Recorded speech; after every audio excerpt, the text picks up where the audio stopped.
இன்றைக்கு சரித்திரத்தினால் நிரூபிக்கப்படும் கிறிஸ்தவம் என்ற தலைப்பிலே செய்தியை கொடுக்கிறேன்.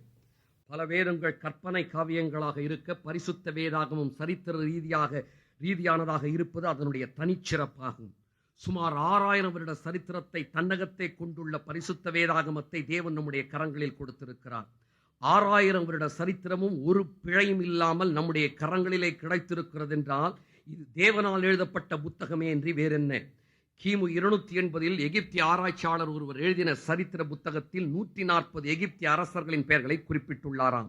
ஆனால் இவற்றில் 49 அரசர்களின் பெயர்கள் மாத்திரமே சரியானவை என்று இப்பொழுது கண்டுபிடித்திருக்கிறார்கள்.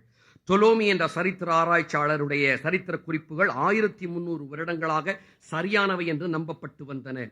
ஆனால் 18 பாபிலோனிய அரசர்களின் பெயர்களை அவர் தனது சரித்திர குறிப்புகளில் எழுதியுள்ளார். இந்த 18 பாபிலோனிய அரசர்களின் பெயர்களில் பெரும்பான்மையானவை கல்வெட்டுகளிலோ நினைவு சின்னங்களிலோ காணப்படவே இல்லை. பாபிலோனிய சரித்திரத்தின் கதை இவ்வாறு இருக்கிறது. ஆனால் பரிசுத்த வேதாகமத்தில் இஸ்ரவேலையும் யூதாவையும் ஆண்ட அரசர்களின் 40 பேர்களின் பெயர்கள் குறிப்பிடப்பட்டுள்ளன. இவர்கள் காலத்தில் வாழ்ந்த 26 அந்நிய அரசர்களின் பெயர்களும் குறிப்பிடப்பட்டுள்ளன.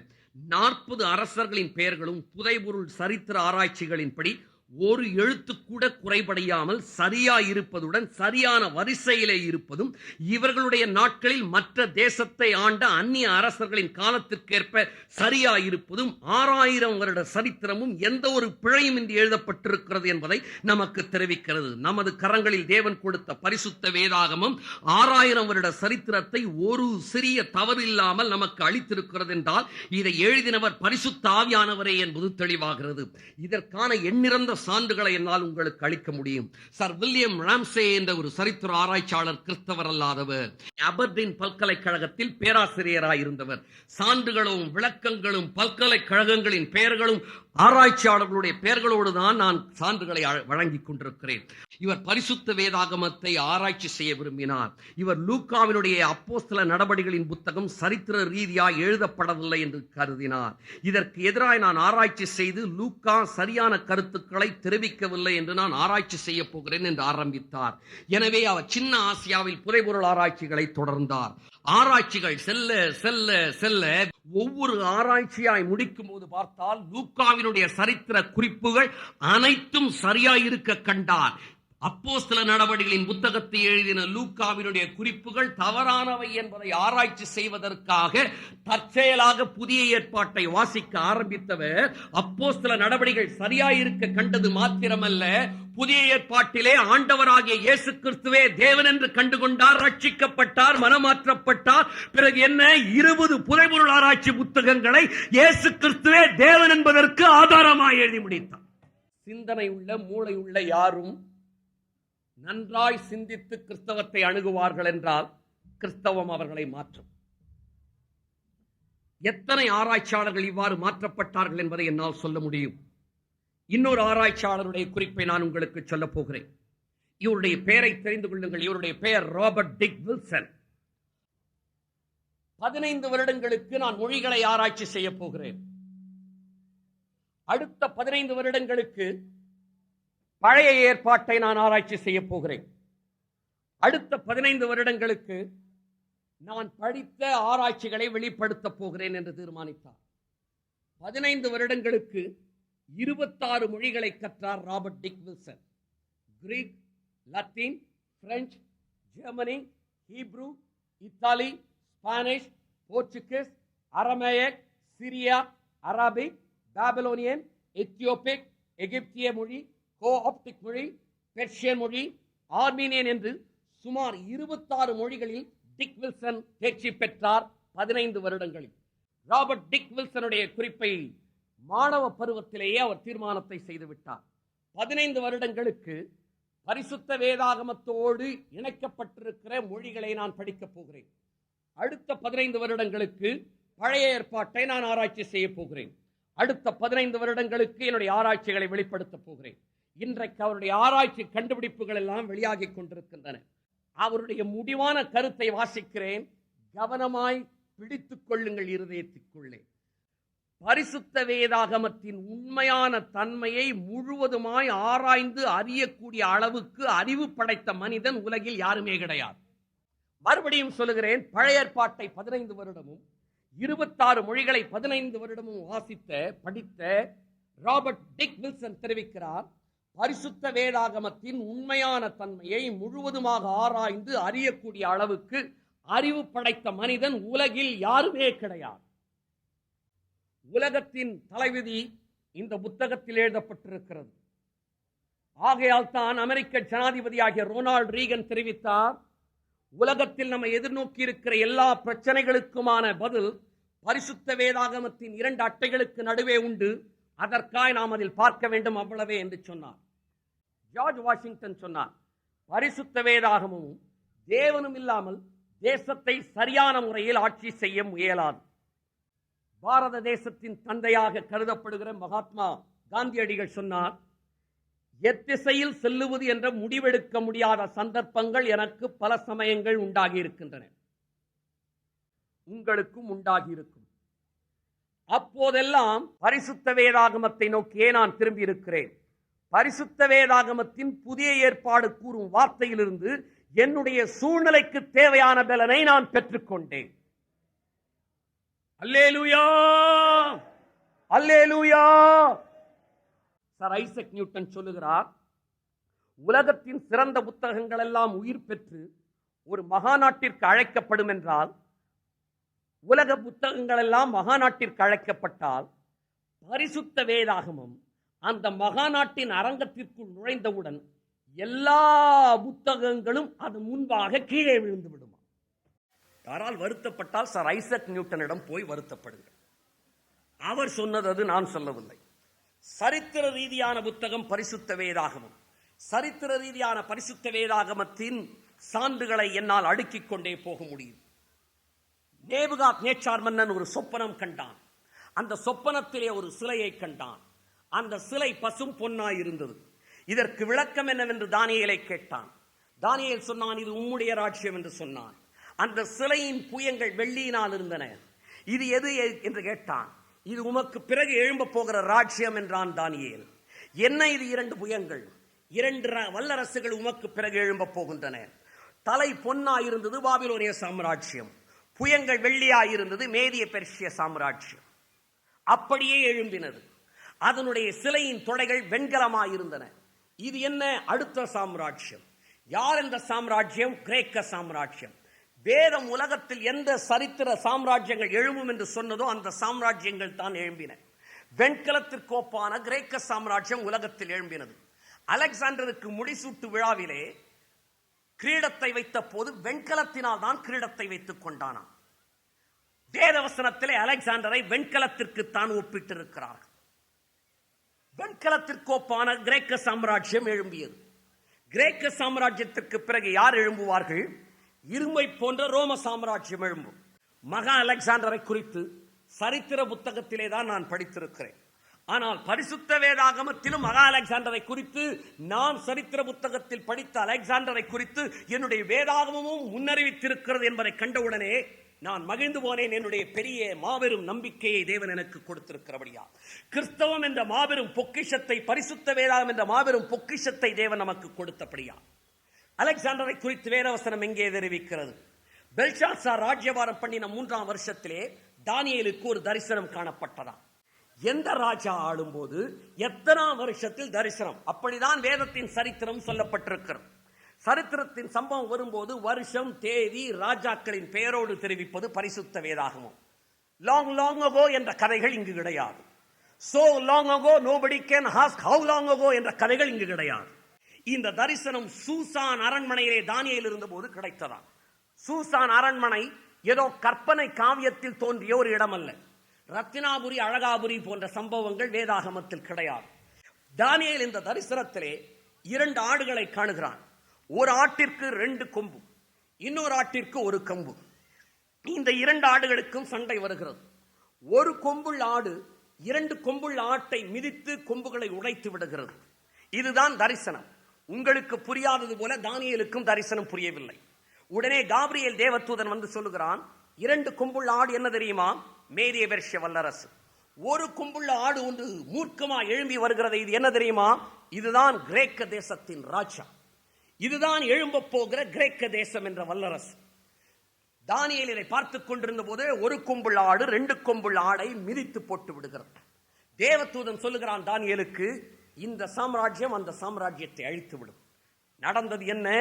அப்படியே கிரேக்க சாம்ராஜ்யம் எழும்பினது, மேதிய பெர்சிய வல்லரசை அழித்தது, கிரேக்க சாம்ராஜ்யம் உலகத்தில் ஆரம்பித்தது.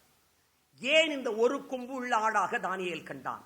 கிரேக்க தேசத்தின் சின்னங்கள் எங்கேயாவது பார்த்திருப்பீர்கள் என்றால் பாருங்கள், ஆடுதான் கிரேக்க தேசத்திற்கு சின்னம். என் தேவன் தீர்க்க தரிசனத்தை உரைக்கும் போது இன்றைய சரித்திர நாள் குறிப்பின் படி உரைத்திருக்கிறார். ஒரு கொம்புள்ள ஆடாக அவன் எழும்பினான். வேதவசனம் சொல்லுகிறது, இந்த ஒரு கொம்புள்ள ஆடாக தோன்றினவன் இந்த தேசத்தின் முதலாம் ராஜா என்று சொல்லப்பட்டிருக்கிறது.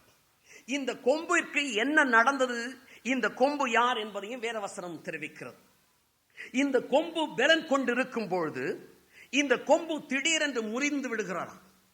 முறிந்தவுடனே 4 கொம்புகள் அங்கே எழும்புகின்றன. சரித்திரத்தில் நடந்ததா? வேதவசனம் காவியமா, கற்பனையா, கட்டுக்கதையா, புலவனின் மனதில் உண்டானதா, அல்லது உலகத்தை எல்லாம் சிருஷ்டித்த தேவனுடைய இருதயத்தில் உருவான சரித்திரம்? நடந்தது என்ன? அலெக்சாண்டர் தேசங்களை எல்லாம் ஜெயித்தவன், நாடுகளை எல்லாம் ஒரு குடையின் கீழ் கொண்டு வந்தவன் தனது 33வது வயதிலேயே வாழ்க்கையை வெறுத்து விட்டான். அவன் மரண தருவாயிலே அவனை போய் கேட்டார்கள், அலெக்சாண்டர் அவர்களே, உன்னுடைய மாபெரும் சாம்ராஜ்யத்தை யாருக்கு கொடுப்பது? வேதவசனத்திலே தானியேலுக்கு வெளிப்படுத்தப்பட்டிருக்கிறது, அவனுடைய சாம்ராஜ்யம் அவனுடையவர்கள் அல்லாதவர்களுக்கு கடந்து செல்லும் என்று தேவன் தெரிவித்திருக்கிறார். What is prophecy? History written in advance is prophecy. சரித்திரம் நடந்த பிறகு எழுதுகிறவர்கள் சரித்திர ஆராய்ச்சியாளர்கள். சரித்திரம் நடைபெறுவதற்கு முன்னதாக எழுதுகிறவர் என் ஆண்டவர். அந்த ஆண்டவரை தான் நாம் தேவன் என்று பெற்றிருக்கிறோம். அந்த ஆண்டவரை தேவன் என்று பெற்ற இந்த ஜனத்தை காட்டிலும் பாக்கியமும் சீரை பெற்ற ஜனம் வேறு எதுவா இருக்க முடியும்? இந்த ஒரு கொம்பு முறிந்தவுடனே 4 கொம்புகள் எழும்பினவாம். அலெக்சாண்டர் மனம் வெறுத்து மரண தருவாயிலே இருக்கும்போது அவனை கேட்டவுடனே சொன்னானா, என்னுடைய ராஜ்யம் பலவானுக்கே கடந்து செல்ல வேண்டும், என்னுடைய ராஜ்யத்தை என்னுடைய பிள்ளைகளுக்கு அல்ல, என்னுடைய 4 தளபதிகளுக்கு பகுத்து விடுங்கள். அப்படியே அலெக்சாண்டர் மரித்தவுடனே அவனுடைய 3 மனைவிகள், 2 பிள்ளைகள், ஒரு தம்பி, அவனுடைய மனைவி, அலெக்சாண்டரின் தாய் எல்லாருமே 15 வருடத்திற்குள்ளாய் மரித்து விட்டார்கள். அவனுக்கு அலெக்சாண்டர் என்ற ஒரு கொம்பு முறிந்தவுடனே 4 தளபதிகளுக்கு கிரேக்க சாம்ராஜ்யம் பகுக்கப்பட்டது. வேதவசனம் சொன்னது கிரேக்க சாம்ராஜ்யம் 4ஆய் பகுக்கப்படும் என்று. அப்படியே பகுக்கப்பட்டது. லைசிமாக்கஸ், காசண்டர், செல்யூக்கஸ், தொலோமி என்ற 4 பேருக்கு கிரேக்க சாம்ராஜ்யம் வேதத்தின் சரித்திரத்தின் படி பகுக்கப்பட்டது. உங்கள் சிந்தனை தூண்டத்தக்கதாக சொல்லுகிற இந்த செல்யூக்கஸ் நிக்கேடார் தான் இந்தியா வரைக்கும் சண்டை ஓட்டு வந்தவன், 2ஆம் சந்திரகுப்த மௌரியருடன் போர் புரிந்து பூற்றவர், பின்னர் தன் மகளை நமது இந்திய அரசனுக்கு திருமணம் செய்து கொடுத்தவர். இந்த செல்யூக்கஸ் நிக்கேடார் தான் 4 கொம்பில் ஒரு கொம்பு என்று என்னுடைய வேதத்தின் தீர்க்க தரிசனம் எழுதி வைத்திருக்கிறது. இது 3ஆம் வகுப்பு சரித்திர பாடம். 3ஆம் வகுப்பு சரித்திர பாடத்தை 3000 வருடங்களுக்கு முன்னரே எழுதி வைத்திருப்பது என்னுடைய பரிசுத்த வேதாகமம். கரங்களை தட்டி தேவனை ஸ்தோத்திரிப்போமா? அல்லேலூயா சொல்லி தேவனை ஸ்தோத்திரிப்போமா? இயேசு ராஜா வாழ்க என்று சொல்லி ஸ்தோத்திரிப்போமா? இந்த கிரேக்க சாம்ராஜ்யத்தின் ராஜாவாகிய அலெக்சாண்டரை வேதவசனம் தெரிவித்திருக்கிறதே, அலெக்சாண்டருக்கு இவனை குறித்து முன்னறிவிக்கப்பட்டது வேதத்தில் சொல்லப்பட்டிருக்கிறது தெரியுமா? அலெக்சாண்டர் ராஜ்யங்களை எல்லாம் ஜெயித்துக் கொண்டு வரும்போது ஒரு சமயம் அவனுடைய சேனையானது எருசலேமை கைப்பற்றுவதற்காக எருசலேமுக்கு முன்பாக பாளையம் இறங்குகிறது. எருசலேமில் உள்ள இஸ்ரவேலர் எல்லாம் பயந்து நடுங்கி எருசலேமின் தேவாலயத்தில் பலியிட்டு தேவனை நோக்கி கூப்பிடுகிறார்கள்.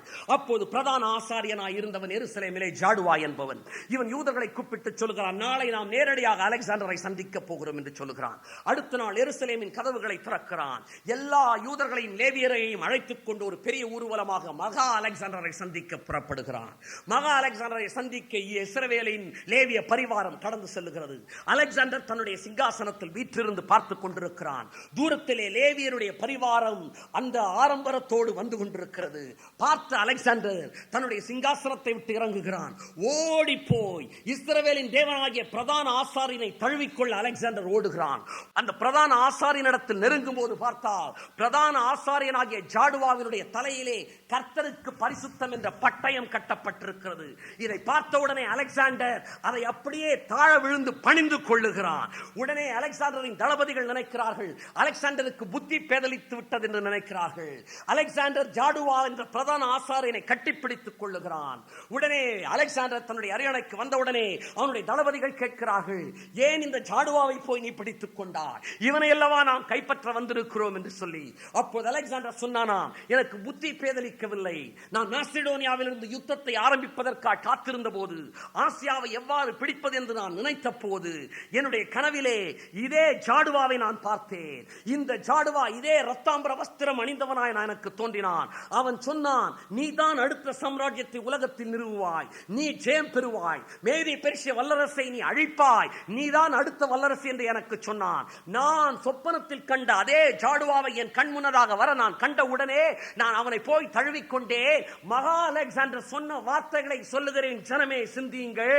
அவன் சொன்னானாம், நான் ஜாடுவாவாகிய பிரதான ஆசாரியனை பணியவில்லை, இந்த ஜாடுவாவிற்கு பிரதான ஆசாரிய பட்டத்தை கொடுத்த இஸ்ரவேலின் தேவனைத்தான் நான் பணிந்து கொண்டே, ஜாடுவாவையோ தழுவிக்கொண்டேன் என்று சொன்னானாம்.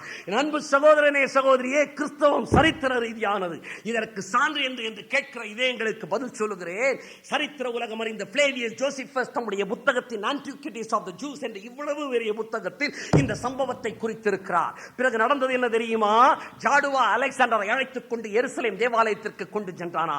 அலெக்சாண்டர் அவர்களே, உங்களை குறித்து எங்கள் தீர்க்கதரிசி முன்னறிவித்திருக்கிறார்.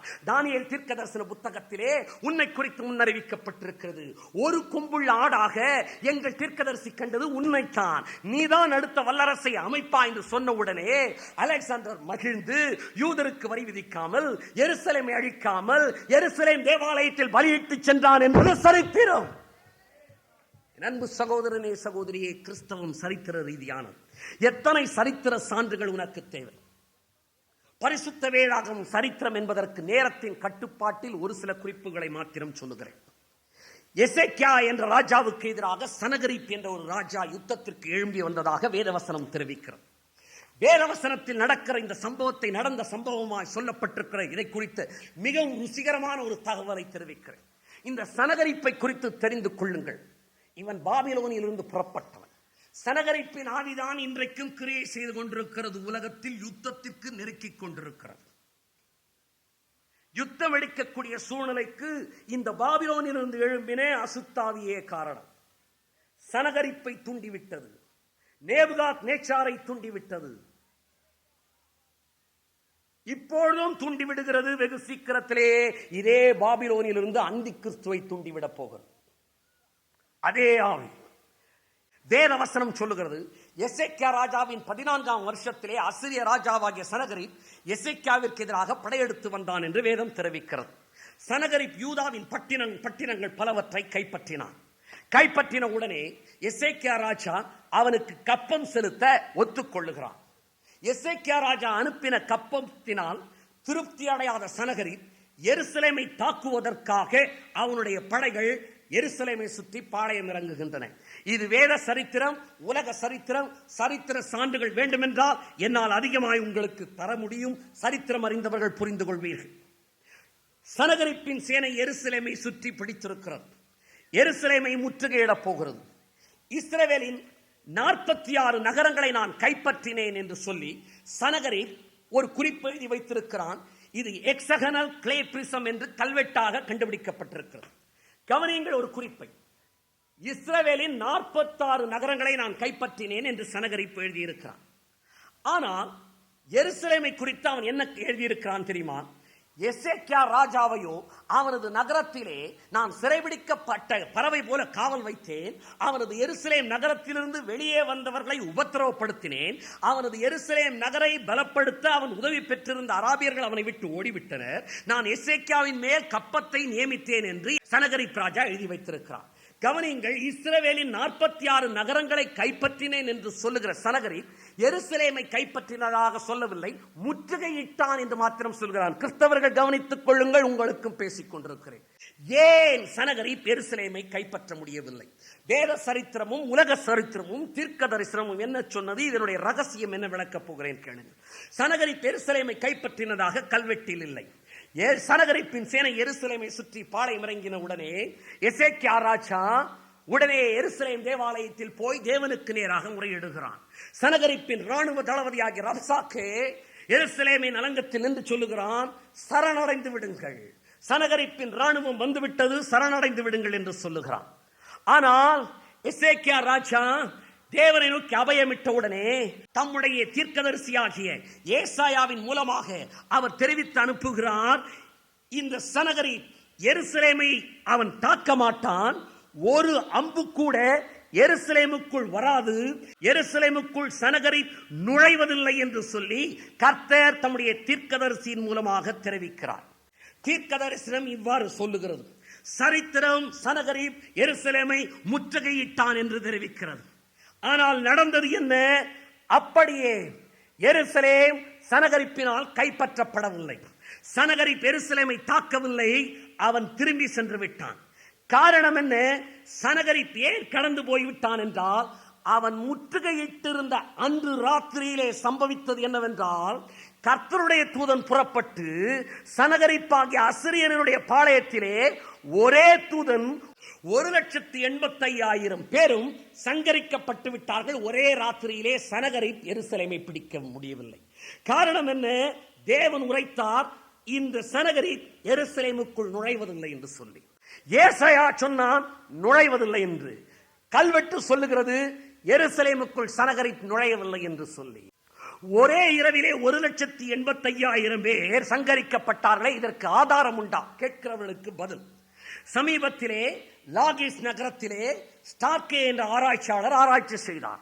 ஒரு மாபெரும் கல்லறையை கண்டுபிடித்தார்கள். அந்த மாபெரும் கல்லறையிலே ஒரே அறையில் ஒரே இடத்தில் 2000 எலும்புகூடுகள் அடக்கம் பண்ணப்பட்டிருந்ததை கண்டுபிடித்தார்கள். ஆராய்ச்சியாளர்கள் ஆராய்ச்சி செய்த போது இது சனகரிப்பின் காலத்தைச் சேர்ந்த சனகரிப்பினுடைய ராணுவ வீரர்களுடைய கல்லறை என்பதை கண்டுபிடித்திருக்கிறார்கள். அது மாத்திரமல்ல, இந்த 2000 எலும்புகூடுகளும் அவசரமாக அடக்கம் பண்ணப்பட்டிருக்கின்றன என்பதை கவனித்தார்கள். காரணம் என்ன, ஏன் என்று அவர்கள் வியந்த போது பரிசுத்த வேதாகமம் பதிலளிக்கிறது, அன்று ராத்திரியிலே 1,85,000 பேரை தேவதூதன் சங்கரித்தான் என்று சொல்லி புதைவுள்ள ஆராய்ச்சி இன்றைக்கு பதில் கொடுத்து விட்டது. ஆராய்ச்சியாளர்கள் தகவல் தெரிவித்திருக்கிறார்கள், இந்த 1,85,000 பேரும் சனகரிப்பின் ராணுவ வீரர்களாய் மரித்தவர்களாய் இருக்கலாம். அதனால்தான் இவர்களை அவசரமாக புதைத்து விட்டு சென்றிருக்கிறார். 1,85,000 பேர் செத்தால் மெதுவாகவா புதைப்பார்கள்? அவசரமாகத்தான் புதைத்திருப்பார். ஆராய்ச்சியாளர்களுடைய கருத்தை சொல்லுகிறேன். அவர்கள் சொன்னார்கள், கவனியங்கள், அற்புதத்தின் தொடர்கதை அது. அற்புதம், கிறிஸ்தவம் அற்புதத்தின் மார்க்கம். அல்லேலூயா! அது அற்புதத்தின் மார்க்கம். அற்புதம் முடிவதில்லை, தொடர்கிறது. 1,85,000 போர் வீரர்களை அவசரமாக புதைத்து விட்டு சென்றார்களே. புதைபொருள் ஆராய்ச்சியாளர்கள் என்ன தெரிவித்திருக்கிறார்கள் என்றால், ஆராய்ச்சி செய்த போது இந்த போர் வீரர்கள் எல்லாம் ஒரே இரவிலே திடீரென்று கொள்ளை நோயினால் மரித்திருக்கிறார்கள் என்று சொல்லி. கொள்ளை நோயினால் தான் மரித்திருக்கிறார்கள். தேவதூதன் சங்கரித்தான் என்று வேதம் சொல்லுகிறது. ஆம், தேவதூதன் சங்கரித்தான் என்று வேதம் சொல்லுகிறது. கொள்ளை நோயால் மரித்ததை ஒரே இரவிலே 1,85,000 பேருக்கு கொள்ளை நோயை அனுமதித்து தேவன் எதிரியின் பாளையத்தை சிதறடித்தார். அது மாத்திரமல்ல, அற்புதம், 1,85,000 பேரை எருசலேம் நகரத்தின் வாயிலிலே வாரிக்கொண்டு போன கொள்ளை நோய் எருசலேமுக்குள் நுழையாதது அற்புதத்திலும் அற்புதம். அல்லேலூயா, அல்லேலூயா! சனகரிப்பின் சேனையில் 1,85,000 பேர் கொள்ளை நோயினால் வாரிக்கொள்ளப்பட்டது அற்புதம். 1,85,000 பேரை வாரிக்கொண்ட கொள்ளை நோய் எருசலேமுக்குள் நுழையாதது அற்புதத்திலும் அற்புதம். என்னுடைய தேவனுடைய அற்புதங்களின் தொடர்கதைதான். இஸ்ரவேல் புத்திரருக்கு செங்கடல் பிரிந்தது அற்புதம். அதே செங்கடல் எகிப்தியரை அழித்து போட்டது அற்புதத்தில் அற்புதம். எத்தனை சாட்சிகள் தேவை? அழிக்க முடியும். சரித்திர பூர்வமானது பரிசுத்த வேதாகம். சனகரிப் எருசலேமை கைப்பற்றவில்லை என்பதை வேதவசனம் தெளிவாக முன்னறிவித்து விட்டது. சரித்திரத்தின்படியே புதைபொருள் ஆராய்ச்சி பதில் கொடுத்து விட்டது. பாபேல் கோபுரம் சம்பவம். பாபிலு என்ற இடத்திலே சினையார் என்ற தேசத்திலிருந்து ஒரு கோபுரம் எழும்பினது. இந்த கோபுரம் தேவனுக்கு எதிராக எழும்பினது. வேதவசனம் இதை குறித்து ஆதியாகமம் 11ஆம் அதிகாரத்தில் சொல்லி இருக்கிறது.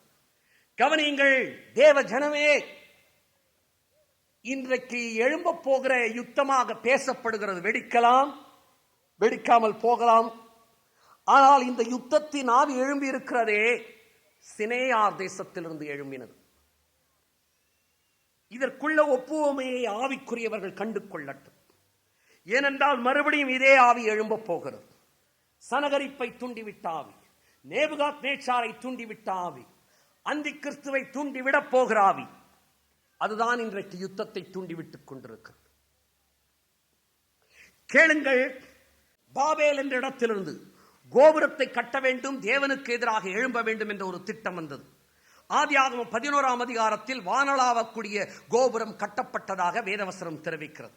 இதை நிம்ராத் என்பவன் கட்டினான் என்று வேதவசனம் சொல்கிறது. இந்த நிம்ராதினாவி, சனகரிப்பினாவி, அந்தி கிறிஸ்துவினாவி, நேபுகாத் நேச்சாரினாவி தான் கிரியை செய்து கொண்டிருக்கிறது. இந்த நிம்ராது தான் இந்த பெரிய இந்த பாபேல் கோபுரத்தை கட்டினதாக வேதவசனம் தெரிவிக்கிறது. இன்றைக்கு சரித்திர ஆராய்ச்சியாளர்கள் பாபேல் கோபுரத்தை ஆராய்ச்சி செய்ய ஆரம்பித்தார்.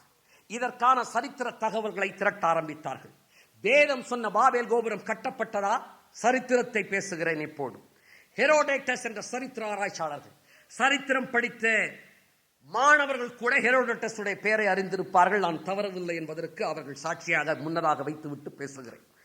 அவர் சொல்லுகிறார், பாபேல் கோபுரம் 58 மில்லியன் சங்கங்களால் கட்டப்பட்டதாகவும், 6 லட்சம் ஆட்களால் அது கட்டப்பட்டதாகவும், 8 அடுக்குகளாக அது கட்டப்பட்டதாகவும், 288 அடி வரைக்கும் அது கட்டப்பட்டதாகவும், முதல் அடுக்கு 105 அடியும், இரண்டாவது அடுக்கு 57 அடியும், மூன்றாவது, நான்காவது, ஐந்தாவது, ஆறாவது அடுக்குகள் ஒவ்வொன்றும் 19 அடி 2 அகலம் உயரம் இருந்ததாகவும், இதற்கு மேல் 41 அடி உயரத்திற்கு மார்துக் என்ற தெய்வத்திற்கு ஒரு ஆலயம் கட்டப்பட்டதாகவும் அவர் குறிப்பிட்டுள்ளார். ஹெரோடேட்டஸ் தெரிவிக்கிறார், இதற்கு 800 தாலந்து தங்கம் பயன்படுத்தப்பட்டதாகவும், அதாவது சுமார் 240 மில்லியன் டாலர் மதிப்புள்ள தங்கம் பயன்படுத்தப்பட்டிருக்கிறது என்றும், இந்திய கணக்கில் சொன்னால் 288 கோடி ரூபாய் மதிப்புள்ள தங்கம் பயன்படுத்தப்பட்டிருக்கிறது என்றும், 42 வருடங்கள் கட்டப்பட்ட இந்த கோபுரம் பிறகு அப்படியே கைவிடப்பட்டு விட்டது. ஏன் என்று தெரியவில்லை. ஏன் என்று தெரியாத ஆராய்ச்சியாளர்களே, எங்கள் பரிசுத்த வேதாகமம் சொல்லுகிறது, தேவன் இறங்கி வந்து பாஷைகளை தாறுமாறாக்கினதினால் கோபுரம் கட்டுவதை அவர்கள் விட்டு விட்டார்கள் என்று சொல்லி. ஐயா, விஞ்ஞானம் எப்படி என்ற கேள்விக்கு பதில் கொடுக்கும்? ஏன் என்ற கேள்விக்கு பதில் கொடுக்கக்கூடிய ஒரே புத்தகம் பரிசுத்த வேதாகமம். Science can tell you how, only my Bible can tell you why, brother. ஏன் என்ற கேள்விக்கு பதில் கொடுக்கக்கூடியது பரிசுத்த வேதாகமம். பாபேல் கோபுரத்தில் தேவன் பாஷைகளை தாறுமாறாக்கின போது என்ன நடந்தது என்றால், பாஷைகளே அங்குதான் உருவாயின. அதுவரைக்கும் ஒரே பாஷை தான் உலகத்தில் இருந்தது. எல்லாரும் ஒரே பாஷை பேசினதினால் கோபுரத்தை எளிதில் கட்டினார்கள். ஆனால் எல்லாருடைய பாஷைகளை தேவன் அங்கு தோற்றுவிக்க பண்ணினதினால் ஒருவர் பேசுவது இன்னொருவருக்கு புரியாமல் போக பாபேல் கோபுரம் கட்டுவதை விட்டுவிட்டார்கள். மேக்ஸ் முல்லர் தெரிவிக்கிறார், மொழிகள் எல்லாம் ஒரே இடத்திலிருந்து ஒரே சமயத்தில் உருவாயின என்று சொல்லி. மொழிகளை ஆராய்ச்சி செய்கிறவர்களுக்கு பெயர் பைலாலஜிஸ்ட் என்பதாகும். ஆல்ஃபிரட் ரொபெட்டி என்ற மொழி ஆராய்ச்சியாளர், பைலாலஜிஸ்ட், தெரிவிக்கிறார், உலகத்தின் மொழிகள் எல்லாம் ஒரே இடத்திலிருந்து ஒரே சமயத்தில் உருவாகி இருக்கின்றது. எந்த மொழி எப்போது ஆரம்பித்தது என்பதை நமக்கு ஏற்ற மாதிரி நாம் நம்முடைய வசதிப்படி சொல்லிக் கொள்ளுகிறோம். ஆனால் சரித்திர ஆராய்ச்சியாளர்கள் சொல்லுகிறார்கள், உலகத்தின் மொழிகள் எல்லாம் ஒரே இடத்திலிருந்து ஒரே சமயத்தில் உருவாகி இருக்கின்றன. காரணம் எப்படி, ஏன் என்று தெரியவில்லை என்று சொல்லி. ஆனால் பரிசுத்த வேதாகமம் தெரிவிக்கிறது, பாஷைகள் பாபேல் கோபுர சம்பவத்திற்கு பிறகுதான் எழும்பின என்று சொல்லி. அதற்கு முன் ஒரே பாஷை தான் இருந்தது. என் தேவன் இறங்கி வந்து பாஷைகளை தாறுமாறாக்கினதினால் தான் பாஷைகளே உண்டாயின.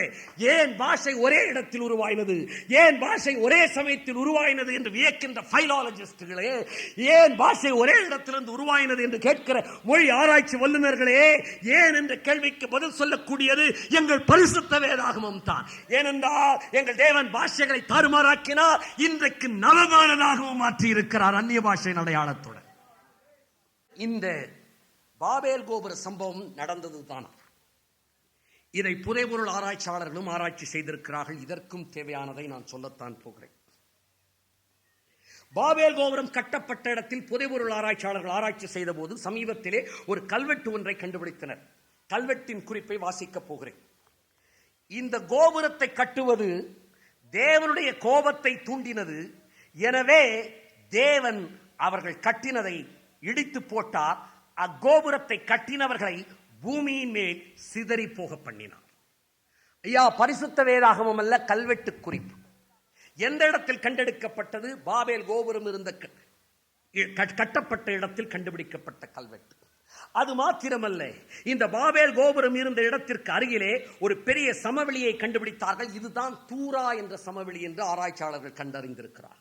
இந்த தூரா சமவெளியிலே தான் பொற்சிலையை நிறுத்தினான் நேபுகாத்நேச்சார். எல்லாரும் வணங்க வேண்டும் என்று சொல்லி கட்டளையிட்டான்.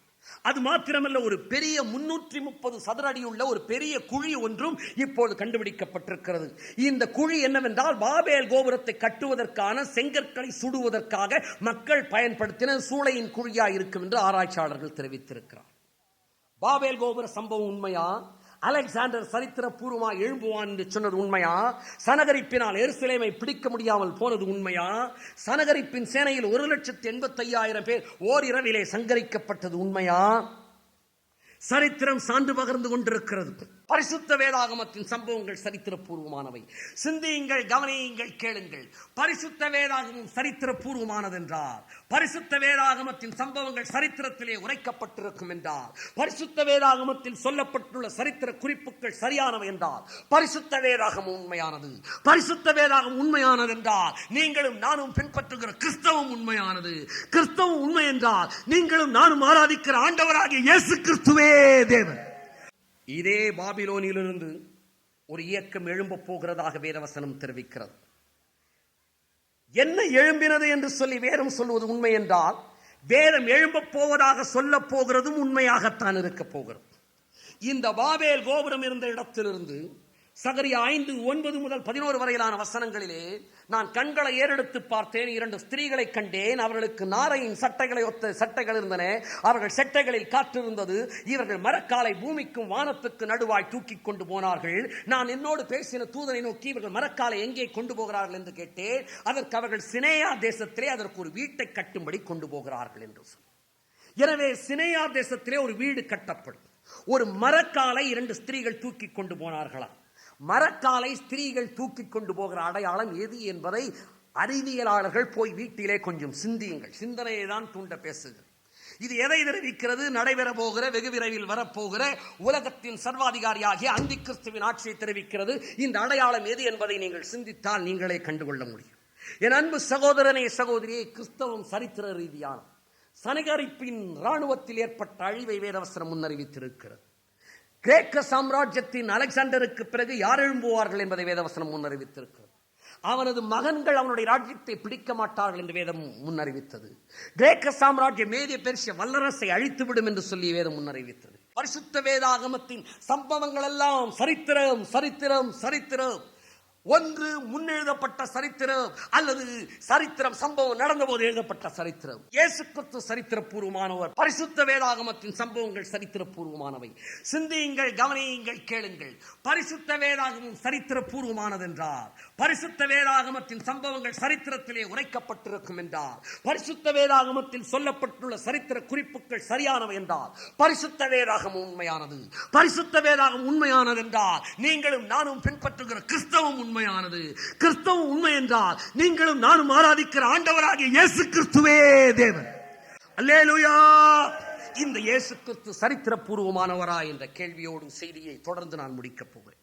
இந்த உலகின் வழக்கில் இன்றைக்கு கேட்கிறார்கள், இயேசு கிறிஸ்து சரித்திர பூர்வமானவரா? என் அன்பு சகோதரனே, சகோதரியே, சரித்திர பூர்வமான இயேசு கிறிஸ்துவுக்கு நீர் பதில் கொடுக்கத்தான் வேண்டும்.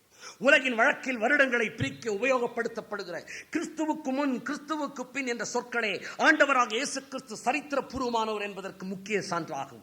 இன்றைக்கு உலகத்தின் சரித்திரத்தையே இரு கூறாக பிரித்தவர் என் ஆண்டவராகிய இயேசு கிறிஸ்து.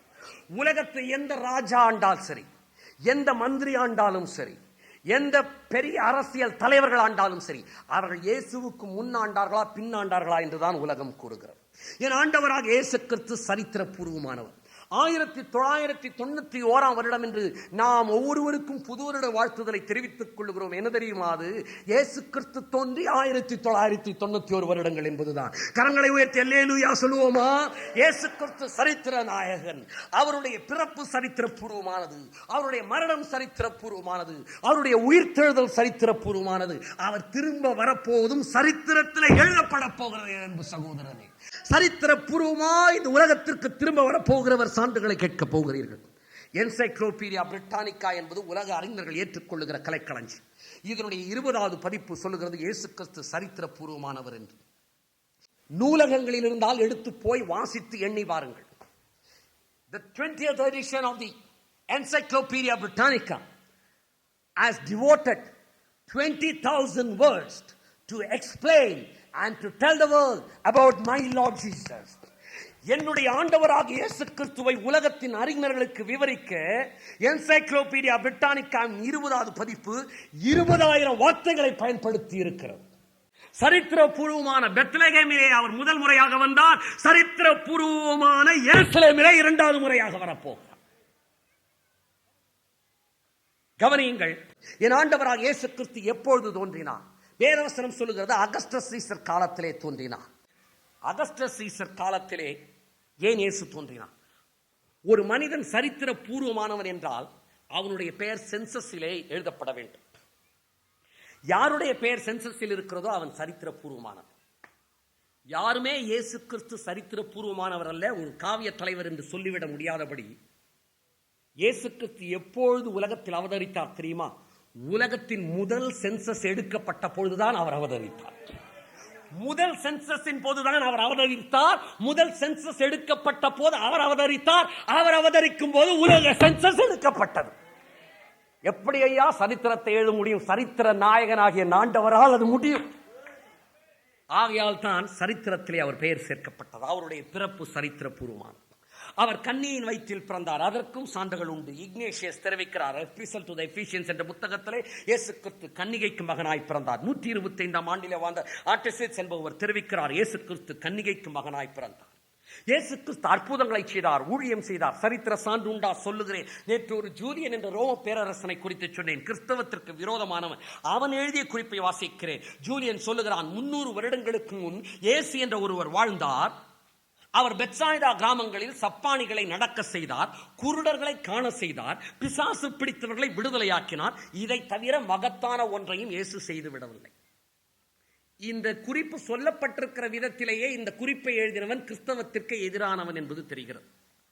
எதிரிகளினாலும் சாட்சி பெற்றவர் என் ஆண்டவராகிய இயேசு கிறிஸ்து. அவர் பிறந்தது சரித்திரம். அவர் கன்னிகைக்கு மகனாய் பிறந்தது சரித்திரம். அவர் அற்புதம் செய்தது சரித்திரம். கிறிஸ்தவ மார்க்கம் சரித்திரமா? சின்ன ஆசியாவிலிருந்து பித்தினியா நாட்டைச் சேர்ந்த கவர்னராக இருந்தவர் பிளைனி என்பவர் எழுதின ராஜான் மன்னனுக்கு எழுதின கடிதத்தை வாசிக்கிறேன். கிறிஸ்தவ மார்க்கத்தைச் சேர்ந்த ஆண்களையும் பெண்களையும் சிறுவர்களையும் நான் கொலை செய்கிறேன். இவ்வாறு கொலை செய்பவர்களுடைய தொகை மிகவும் அதிகமாக இருக்கிறது. 112ஆம் ஆண்டின் கடிதத்தை வாசிக்கிறேன். இவர்களில் எல்லாரையும் கொலை செய்வதா என்று எனக்கு தெரியவில்லை. சரித்திர கடிதம். கிறிஸ்தவர்களாகிய இவர்களை ராஜான் மன்னனாகிய உம்முடைய சிலையை வணங்கும்படியும் இயேசு கிறிஸ்துவை சபிக்கும்படியும் நான் கட்டளையிட்டுள்ளேன்.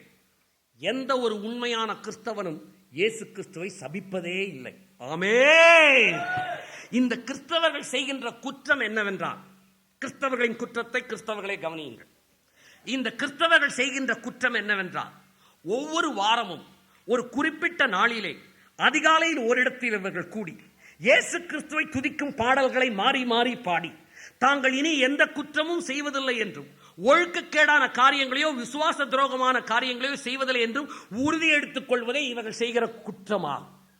இதுதான் கிறிஸ்தவத்தை குறித்து எழுதப்பட்டிருக்கிற சரித்திர குறிப்பு. கிறிஸ்தவம் உண்மையானது என்பதற்கான சான்றுகளை தெரிவித்துக் கொண்டிருக்கிறேன். இன்னும் சான்றுகள் தேவையா? கவனியுங்கள். நீரோ மன்னன் காலத்தில் ரோமாபுரியின் தீ விபத்திற்கு காரணமானவர்கள் என்று கிறிஸ்தவர்கள் அநியாயமாய் குற்றம் சாட்டப்பட்டு சித்திரவதை செய்யப்பட்டார்கள். இந்த கிறிஸ்தவர்களுடைய நம்பிக்கை தற்காலிகமாக தடுக்கப்பட்டிருந்தும் மீண்டும் அது யூதேயாவில் மாத்திரமல்ல ரோமாபுரியில் தலை தூக்க ஆரம்பித்து விட்டது. நீரோ மன்னன் தாங்கள் கிறிஸ்தவ விசுவாசிகள் என்று ஒத்துக்கொண்டவர்களை முதலில் கைது செய்தான். அவர்கள் கொடுத்த தகவல்களின் பேரில் மற்ற கிறிஸ்தவர்களும் கைது செய்யப்பட்டார்கள். ரோமாபுரியின் தீ விபத்திற்கு காரணமானவர்கள் என்று அவர்கள் குற்றம் சாட்டப்பட்டார்கள். அவர்களை கொல்லும் போது விரோதமான சித்திரவதை அவர்கள் உள்ளாக்கப்பட்டார்கள். காட்டு மிருகங்களின் தோள்கள் கிறிஸ்தவர்களுக்கு போர்த்தப்பட்டு நாய்களால் வேட்டையாடப்படுவதற்கு போடப்பட்டார்கள். இரவிலே நீரோ மன்னனின் தோட்டத்தில் எரியும் விளக்குகளாக ஸ்தம்பங்களில் கட்டப்பட்டு கிறிஸ்தவர்கள் கொளுத்தப்பட்டார்கள். இந்த சித்திரவதைக்கு தனது தோட்டத்தை நீரோ மன்னன் திறந்து வைத்தான். இந்த கிறிஸ்தவர்களின் தலைவரான கிறிஸ்டஸ் என்பவர் பிலாத்துவின் நாட்களில் கொலை செய்யப்பட்டார். கவனியுங்கள், இவ்வளவு கொடிய உபத்திரவத்திற்கு பிறகும் கிறிஸ்தவ மார்க்கத்தை அழிக்க முடியவில்லை. உபத்திரவத்தின் குகையிலே பாசறையிலே வளர்ந்தவர்கள் கிறிஸ்தவ பிள்ளைகள். அல்லேலூயா, அல்லேலூயா. உபத்திரவத்தின் பாசறையிலே வளர்ந்தவர்கள் கிறிஸ்தவர்கள். கிறிஸ்தவ மார்க்கம், கிறிஸ்தவத்தின் தலைவருடைய மரணம் சரித்திரபூர்வமானது. இயேசு கிறிஸ்துவின் சிலுவை மரணம் சரித்திரபூர்வம். அவருடைய பிறப்பு சரித்திரபூர்வமானது. அவருடைய அற்புதங்கள் சரித்திரபூர்வமானது. அவருடைய மார்க்கம் சரித்திரபூர்வமானது. அவருடைய மரணம் சரித்திரபூர்வமானதா? யூதர்களுடைய டால்முடிலிருந்து வாசிக்கிறேன். பஸ்கா பண்டிகைக்கு முந்தின நாளில் நாசரேத்தைச் சேர்ந்த இயேசு சிலுவையில் அறையப்பட்டார். அவர் தமது மாய வித்தைகளினாலே இஸ்ரவேலரை வஞ்சித்துக் கொண்டிருந்தார் என்பதற்காக அவர் கொலை செய்யப்படுவார் என்று 40 நாட்களாக நாங்கள் எச்சரிப்பு கொடுத்தோம். அவரை காப்பாற்ற அவரை அறிந்தவர்கள் முன் வருமாறு அறிவித்திருந்தோம். ஆனால் யாரும் வரவில்லை. ஆகவே பஸ்கா பண்டிகைக்கு முந்தின நாள் அவர் சிலுவையில் அறையப்பட்டார். ஐயா, அம்மா, இயேசு உலகத்தில் பிறந்தார் என்று சரித்திரம் சாட்சி சொல்லுகிறது. இயேசு கிறிஸ்து கன்னிகைக்கு பிறந்தார் என்று வேதம் மாத்திரம் அல்ல, சரித்திரம் சொல்லுகிறது. உலகத்தின் முதல் சென்சஸ் சொல்லுகிறது இயேசு உலகத்தில் பிறந்தார் என்று. இயேசு அற்புதங்களை செய்தார் என்று கிறிஸ்தவர்களை கொன்று குவித்த ஜூலியன் குறிப்பு எழுதி வைத்திருக்கிறார். அவரால் ஸ்தாபிக்கப்பட்ட கிறிஸ்தவ மார்க்கம் நன்மை செய்கிறவர்களாய், பாவம் செய்யாதவர்களாய், மனிதர்களை மாற்றுகிறதாய் இருந்தது என்று சொல்லி சரித்திர ஆராய்ச்சியாளர்கள் எழுதி வைத்திருக்கிறார்கள். அது மாத்திரமல்ல, இந்த இயேசு கிறிஸ்து சிலுவையில் அறையப்பட்டார் என்பதற்கு இந்த வேதத்தின் சாட்சிக்கு சரித்திரம் சான்று வாழ்ந்து கொண்டிருக்கிறது. இன்னும் சான்று வேண்டுமா சொல்லுகிறேன். இயேசு கிறிஸ்து சிலுவையில் அறையப்பட்டு தொங்கும் போது ஒரு பெரிய காரிருள் சூழ்ந்ததாக, அந்தகாரம் சூழ்ந்ததாய் வேதவசனம் தெரிவிக்கிறது. பெரிய கல்வியறிவு இல்லாத சுவிசேஷங்கள் எழுதி வைத்திருக்கிறார்கள். என் ஆண்டவராகிய இயேசு கிறிஸ்து சிலுவையிலே தொங்கின போது அந்தகாரம் சூழ்ந்தது. உண்மையா? தாலஸ் என்ற கிறிஸ்தவர் அல்லாத சரித்திர ஆராய்ச்சியாளர். நான் எடுக்கிற சான்றுகள் எல்லாம் கிறிஸ்தவத்திற்கு விரோதமாய், கிறிஸ்தவத்திற்கு வெளியே இருந்தவர்களுடைய சான்றுகளை சொல்லிக் கொண்டிருக்கிறேன். தாலஸ் சொல்லுகிறார் தம்முடைய 3வது சரித்திர புத்தகத்திலே, இயேசு கிறிஸ்துவின் சிலுவை மரணத்தின் போது ஒரு பெரிய அந்தகாரம் பூமியை சூழ்ந்தது. ஐயா, சுவிசேஷங்கள் குறிப்பிட்ட அந்தகாரத்திற்கு சரித்திரம் சான்று பகிர்கிறது. இன்னும் விளக்க விரும்புகிறேன். இந்த தாலஸ் என்ன சொல்லுகிறார் தெரியுமா? அந்தகாரம் சூழ்ந்தது உண்மை. ஆனால் அது ஏன் தெரியுமா ஏற்பட்டது? இயேசு சிலுவையில் அறையப்பட்டதினால் அல்ல, அது சூரிய கிரகணத்தினால் ஏற்பட்டது. இவர் கிறிஸ்தவர் அல்லாதவர், எனவே எழுதியிருக்கிறார். சரி, இதற்கு விளக்கம் தரப்போகிறோம் நாம் இப்போது. இயேசு கிறிஸ்து எப்போது சிலுவையில் அறையப்பட்டார்? பஸ்கா பண்டிகை நாட்களில் சிலுவையில் அறையப்பட்டார் என்று வேதம், சரித்திரம் எல்லாம் சொல்லுகிறது. அப்படி என்றால் பஸ்கா பண்டிகை எப்பொழுது கொண்டாடப்படும்? பௌர்ணமி நாட்களில் கொண்டாடப்படும். பௌர்ணமி நாட்களில் சூரிய கிரகணம் தோன்றாது என்பது வானவியல் அறிஞர்களாகிய எல்லாருக்கும் தெரியும். சரித்திர ஆசிரியருக்கு தெரியவில்லை. சரித்திர ஆசிரியருக்கு சரித்திரம் தான் தெரியும். பரிசுத்த வேதாகமத்தை கரங்களில் பிடித்தவர்களுக்கு எல்லாமே தெரியும். அல்லேலூயா, அல்லேலூயா. என் ஆண்டவராகிய இயேசு கிறிஸ்து உலகத்தில் தோன்றினது உண்மை, கன்னிகைக்கு மகனாய் பிறந்தது உண்மை, அற்புதங்கள் செய்தது உண்மை, அந்தகாரம் சூழ்ந்தது உண்மை. மனுமக்களுக்காய், உனக்காய், எனக்காய் பிதாவானவர் தம்முடைய குமாரனை சிலுவையிலே மரிக்க ஒப்புக் கொடுத்த அந்த ஒரு நேரம், தேவன் தன்னுடைய மகனை விட்ட அந்த நேரம், அந்தகாரம் உலகம் முழுவதும் சூழ்ந்ததற்கு சரித்திரம் சான்று பகருகிறது. ஐயா, சரித்திரம் சான்று பகருகிறது. அம்மா, நீ அந்த இயேசு கிறிஸ்துவை ஏற்றுக்கொள்ளும்படிக்கா. சரித்திர ஆராய்ச்சியாளர்கள் எதற்கு எழுதினார்கள் என்றால், ஒருவேளை சரித்திர குறிப்பாக மாத்திரமல்ல, இந்த 20ஆம் நூற்றாண்டின் சரித்திர அறிஞர்களும், சரித்திரம் படித்தவர்களும், கல்வி ஞானிகளும், மேதைகளும் ஒருவேளை அதிகம் படித்து விட்டோம் என்பதனால இயேசு கிறிஸ்துவை மறுதலித்து விட்டுவிடக்கூடாது என்பதற்காக என் தேவன் சரித்திர ஞானிகளும் தம்முடைய தெய்வீகத்தை எழுதி வைக்கும்படி செய்து வைத்திருக்கிறார். அன்பு சகோதரன், நீ வாசிக்கிற சரித்திர புத்தகம் இயேசுவே ஆண்டவர் என்று உனக்கு சாட்சி கொடுக்கும். பல்கலைக்கழகத்தின் சரித்திர கூடங்கள் இயேசு தேவன் என்று சாட்சி பகர்கின்றன. உங்கள் படிப்பிற்கு பின்னால் நீங்கள் போட்டுக் கொள்ளுகிற பட்டங்கள் கூட அதை தான் சொல்லிக் கொண்டிருக்கின்றன. சிலருக்கு பின்னால் இருப்பது எதுவென்று தெரிவதில்லை. இயேசுவே ஆண்டவர், இயேசுவே ஆண்டவர், இயேசுவே ஆண்டவர். இயேசு கிறிஸ்து வாழ்ந்தது உண்மை, மரித்தது உண்மை, உயிர்த்தெழுந்தது உண்மையா? புரூக் வெஸ்ட்காட் என்ற சரித்திர ஆராய்ச்சியாளருடைய குறிப்பை நான் வாசிக்கப் போகிறேன். உலகத்தின் சரித்திரத்தில் வேறு எந்த நிகழ்ச்சியும் இயேசு கிறிஸ்துவின் உயிர்த்தெழுதலை போல ஆதாரபூர்வமானதாக நிரூபிக்கப்பட்டதில்லை என்று சொன்னால் மிகையாகாது. புரொஃபசர் தாமஸ் ஆர்னால்டை குறித்து படித்தவர்கள் இங்கு இருப்பார்கள் நிச்சயம் என்று நம்புகிறேன். ஹிஸ்டரி ஆஃப் ரோம் என்ற மாபெரும் சரித்திர புத்தகத்தை எழுதினார். அவர் சொல்லுகிறார், இயேசு கிறிஸ்துவின் வாழ்க்கைக்கும் மரணத்திற்கும் உயிர்த்தெழுதலுக்குமான ஆதாரங்கள் போதுமானவையாக இருக்கின்றன.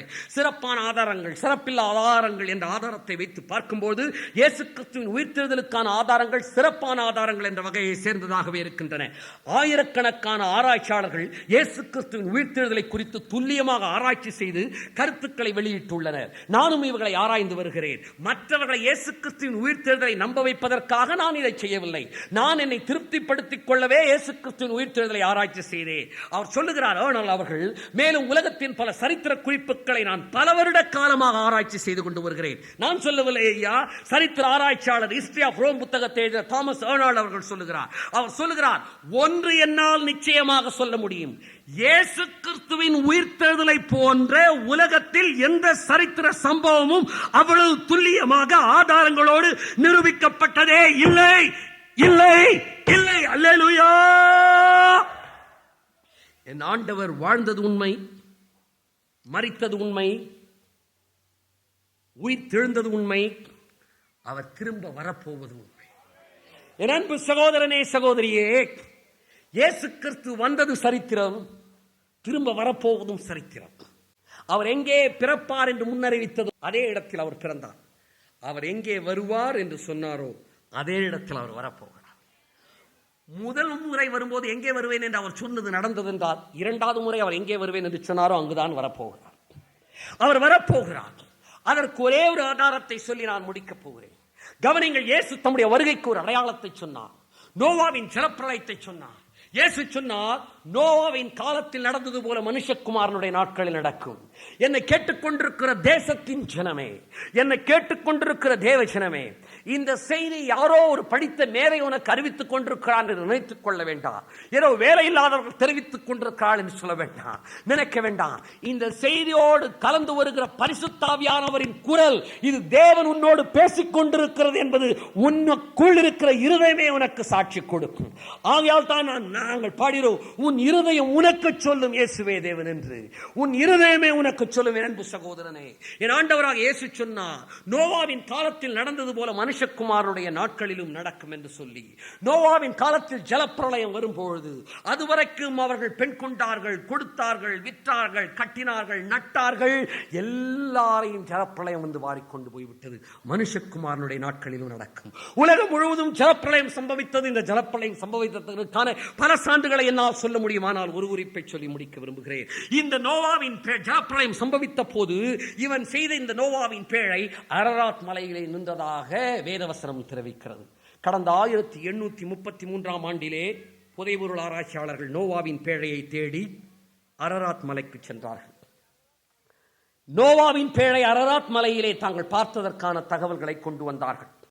இந்த பேழை அரராத் மலையிலே இருப்பதாக ஆராய்ச்சியாளர்கள் இன்னும் ஆராய்ச்சிகளை தொடரப் போகிறார்கள்.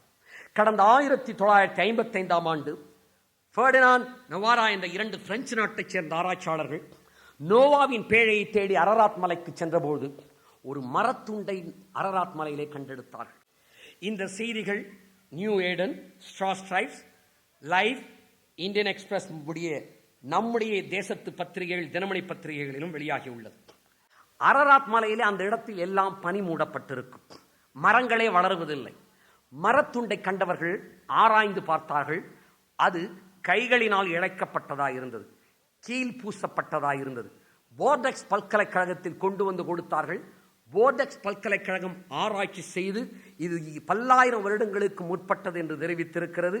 இது கீழ் சேர்க்கப்பட்டிருக்கிறது, இம்ப்ரெக்னேட்டட் வித் என்று சொல்லப்பட்டிருக்கிறது. இவ்வாறு கீழ் சேர்க்கப்பட்டு இது செய்யப்பட்டிருக்கிறது, கைகளினால் இழைக்கப்பட்டிருக்கிறது என்று போர்டெக்ஸ் பல்கலைக்கழகம் தெரிவித்திருக்கிறது. எனவே நோவாவின் பேழையிலிருந்து எடுக்கப்பட்ட மரத்துண்டாக இருக்கும் என்று ஆராய்ச்சியாளர்கள் தன்னுடைய ஆராய்ச்சியை மறுபடியும் நோவாவின் பேழையை அரராத் மலையிலே கண்டுபிடிப்பதற்காய் தொடரப் போகிறார்கள். என் அன்பு சகோதரனே, சகோதரியே, என் ஆண்டவராக இயேசு கிறிஸ்து சொன்னார், நோவாவின் காலத்தில் நடந்தது போல மனுஷகுமாரனுடைய காலத்தில் நடக்கும். என் ஆண்டவராக இயேசு கிறிஸ்து சொன்னார், யுத்தங்களையும் யுத்தங்களின் செய்திகளையும் கேட்பீர்கள், அப்பொழுது முடிவு வரும் என்று சொல்லி. நோவாவின் ஜலப்பிரளயம் உண்மை என் அன்பு சகோதரனே.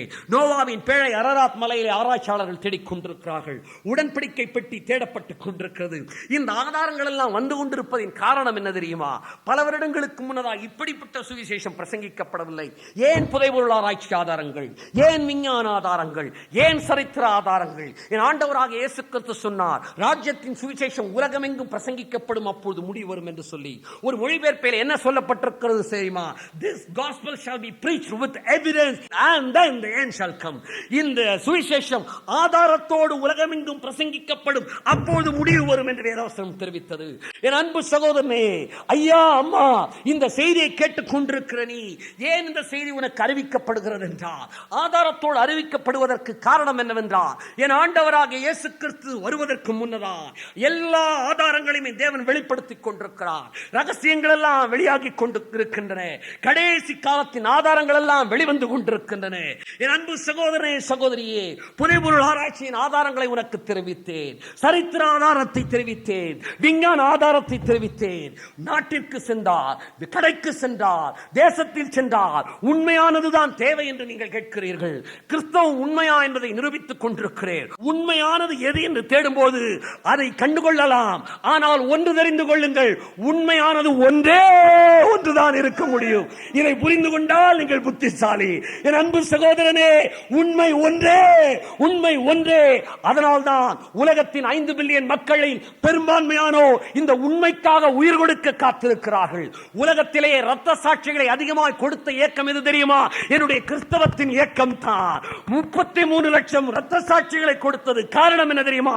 உண்மை, இது சத்தியம், இது சத்தியம் என்பதினால். என் ஆண்டவராக இயேசு கிறிஸ்துவே, அவரே உண்மை உள்ள தேவன். என் அன்பு சகோதரனே, உனக்கு ஒரு ஆத்மீக தாகம் உனக்கு உண்டு. உனக்கு தாகம் எடுக்கும் போது உனக்கு தேவையானது தண்ணீர். ஐயா, தண்ணீரம்மா, ஐயோ, தாகம் எடுக்கும் போது தேவையானது தண்ணீர். தாகம் எடுக்கும் போது தண்ணீரை தவிர வேறு எது கொடுத்தாலும் தாகம் அடங்கவே அடங்காது. நீ தான தர்மங்கள் செய்யலாம், என்னென்னவோ முயற்சிகள் எடுக்கலாம், படிக்கலாம், பட்டம் வாங்கலாம். என் அன்பு சகோதரனே, உனக்குள் இருக்கிற தாகம் தண்ணீர் குடித்தால் தான் அடங்கும். ஒவ்வொரு மனிதனுக்குள்ளும் உண்மை தெய்வம் யார் என்ற தாகம் இருக்கத்தான் இருக்கிறது. அந்த தாகத்தை நீக்கக்கூடியவர் நான் ஆராதிக்கிற இயேசு கிறிஸ்து ஒருவர் மாத்திரமே. என் ஆண்டவராக இயேசு கிறிஸ்து சொன்னார், என்னிடத்தில் வருகிற ஒரு காலம் தாகம் அடைவதில்லை. நாம் சொல்லுகிறோம் உண்மையே வெல்லும் என்று சொல்லி. கிறிஸ்தவம் உண்மை என்றால், கிறிஸ்தவம் உண்மை என்றால் உண்மையே வெல்லும். என் ஆண்டவராக இயேசு கிறிஸ்து ஒருவர் மாத்திரமே உன் பாவங்களை மன்னிக்க கூடியவர். பட்டங்கள் பாவியை நீதிமான் ஆக்குவதில்லை, சட்டங்கள் பாவியை நீதிமான் ஆக்குவதில்லை. என் அன்பு சகோதரனே, உனக்குள் இருக்கிற தாகம் இன்றைக்கு உன்னை கொண்டு வந்திருக்கிறது. இந்த நேரம் தேவன் உன்னை சந்திப்பதற்காக கொண்டு வந்த நேரம். என் அன்புள்ள தாயே, நீ ஞானஸ்நானம் பெற வேண்டும், நீ ரட்சிக்கப்பட வேண்டும், பாரம்பரிய கிறிஸ்தவத்திலிருந்து நீ விடுபட வேண்டும். என் ஆண்டவராக இயேசு கிறிஸ்து உனக்குள் பிரவேசித்து உன்னை தம்முடைய ஆலயமாக மாற்ற விரும்புகிறார். என் அன்பு ஐயா, என் அன்புள்ள தம்பி, தங்கச்சி, நீ எங்கேயும் போக்கு சொல்ல முடியாதபடி திறந்த வெளியில் பகிரங்கமாய் இயேசுவே ஆண்டவர் என்று தெரிவிக்கிறேன். காரணம் என்ன தெரியுமா? உண்மையை அவர் சந்திக்க விரும்புகிறார். நான் பிரசங்கிக்கிற இயேசு கிறிஸ்து காவிய தலைவர் அல்ல, கற்பனை புருஷன் அல்ல, புலவரின் வாயிலில் தோன்றியவர் அல்ல, சரித்திர புருஷர், சரித்திர விதமாய் தோன்றினவர், சரித்திரமாய் சிலுவையில் உனக்காய் மரித்தவர், உனக்காய் தரித்திரமானவர், உனக்காய் பாவமானவர், உனக்காய் வியாதிகளை மேற்கொண்டவர். அந்த இயேசு கிறிஸ்துவை ஏற்றுக்கொள்ள விரும்புவார் என்றார். உனக்காக நான் செபிக்க விரும்புகிறேன். Please subscribe.